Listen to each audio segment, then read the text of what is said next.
আসসালামু আলাইকুম। ওয়ালাইকুম আসসালাম। কাকু বিয়ে শাদী করছেন নি? হ্যাঁ, করছি। জিয়ত কয়জন? আচ্ছা, জিহুদ সদন। মাশাআল্লাহ মাশাআল্লাহ। যাক কাকু, পরকালের জন্য চিন্তা করতে হবে, আনতে বিদায় নিতে হবে। বিয়ে তো আরেকখান সামনে আছে, এটা হলো শেষ বিয়ে। এটা শেষ বিয়া। সেটা হলো আখেরি গোসলের পরে শেষ বিদায় দিব। ওরে ঘর কোটা রেখে বাসা বাঁধলাম বাবুই পাখির মতো।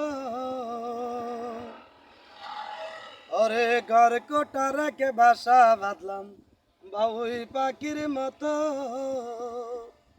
উইরা যায় রে খাঁচা ছেড়ে পোষা ময়না পাখি, ও তোরে দুঃখ কোথায় রাখি। উইরা যায় রে খাঁচা ছেড়ে পোষা ময়না পাখি।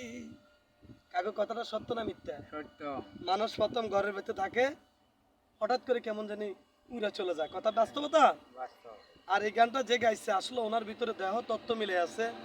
আরে ঘর কোটা রেখে বাসা বাঁধলাম বাউই পাখির মতো।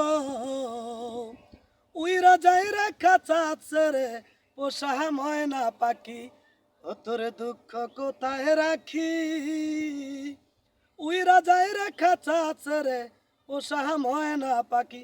প্রত্যেকটা মানুষ তার জীবনে আসে, আবার কেন জানি উড়াল দিয়ে চলে যায়।